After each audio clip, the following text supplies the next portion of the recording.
जय श्री कृष्ण। राधे राधे। आइए सुनते हैं फाल्गुन अमावस्या की व्रत कथा। फाल्गुन का महीना हिंदू पंचांग के अनुसार साल का अंतिम महीना होता है। इसके बाद आने वाले चैत्र महीने से हिंदू नव वर्ष का प्रारंभ हो जाता है। फाल्गुन माह के कृष्ण पक्ष की अंतिम तिथि को फाल्गुन अमावस्या कहते हैं।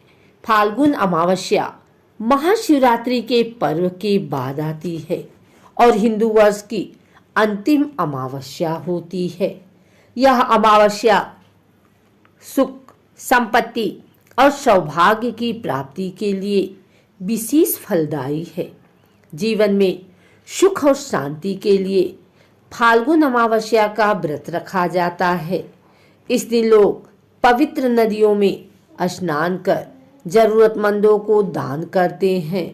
यह अमावस्या पितरों को मोक्ष दिलाने वाली होती है, इसलिए इस दिन पितरों की शांति और पूर्वजों का आशीर्वाद प्राप्त करने के लिए तर्पण और श्राद्ध भी करते हैं। साल भर में 12 अमावस्या होती है। यदि निरंतरता में प्रत्येक अमावस्या को आप पितरों हेतु श्राद्ध नहीं कर पाते हैं तो कुछ अमावस्या विशेष तौर पर सिर्फ श्राद्ध कर्म के लिए शुभ मानी जाती है। फाल्गुन मास की अमावस्या उन्हीं में से एक है। आइए सुनते हैं फाल्गुन अमावस्या व्रत की पौराणिक कथा। माना जाता है कि जो व्यक्ति फाल्गुन अमावस्या के दिन व्रत रखता है उसके जीवन में कोई समस्या नहीं आती है और सुख समृद्धि में वृद्धि होती है। इस दिन पितरों का पूजन करने का भी विधान है।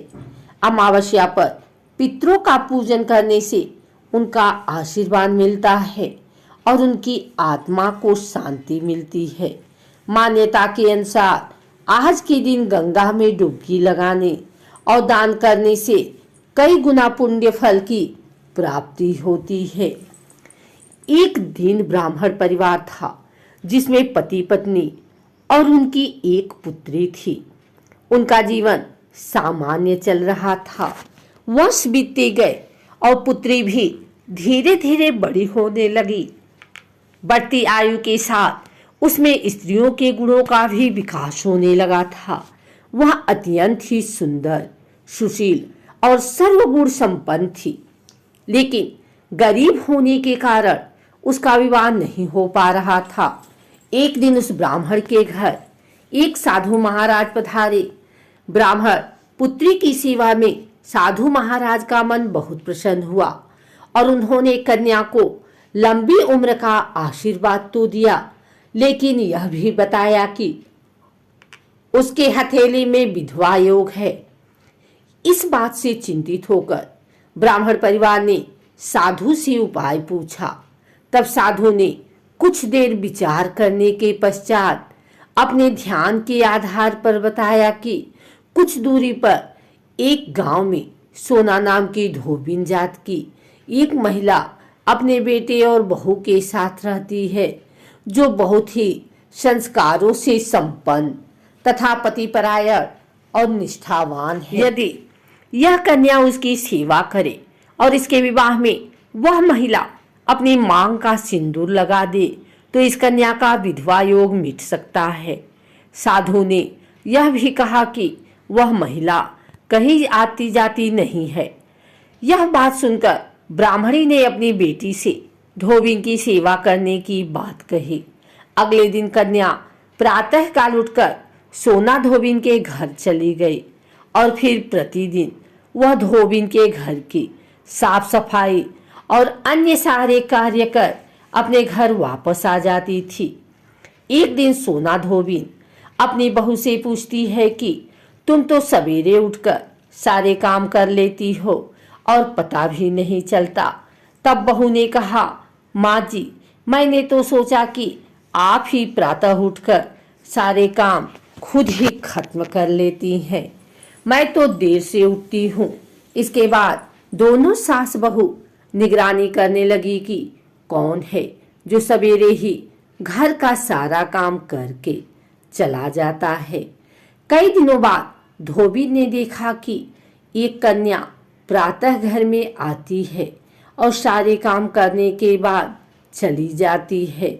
जब वह जाने लगी तो सोना धोबी उसके पैरों पर गिर पड़ी और पूछने लगी कि वह कौन है जो इस प्रकार छुपकर उसके घर में काम करती है। तब कन्या ने साधु द्वारा कही गई सारी बात बताई। सोना धोबीन पति परायण थी, उसमें तेज था, इसलिए वह इस बात के लिए मान गई।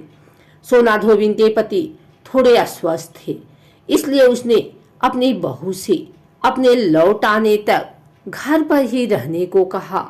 सोना धोबीन ने जैसे ही अपने मांग का सिंदूर उस कन्या की मांग में लगाया, उसके पति की मृत्यु हो गई। थोड़े समय बाद उसे इस बात का पता चला। वह घर से निर्जला ही चली थी। यह सोचकर कि रास्ते में कहीं पीपल का पेड़ मिलेगा तो उसे भौरी देकर उसकी परिक्रमा करने के बाद ही जल ग्रहण करेगी। उस दिन अमावस्या थी। ब्राह्मण के घर मिले पुए पकवान की जगह उसने ईंट के टुकड़ों से 108 बार भौरी देकर पीपल के पेड़ की 108 बार परिक्रमा की और उसके बाद जल ग्रहण किया। ऐसा करते ही उसका पति वापस जीवित हो गया। इसलिए माना जाता है कि इस दिन व्रत आदि करने से पुण्य फल की प्राप्ति होती है। अगर आपको हमारी वीडियो अच्छी लगी हो तो इसे लाइक करें, कमेंट करें, शेयर करें। हमारे चैनल को सब्सक्राइब करके बेल नोटिफिकेशन ऑल पर सेट कर लें ताकि आगे आने वाली वीडियो सबसे पहले आप तक पहुंच सके। धन्यवाद।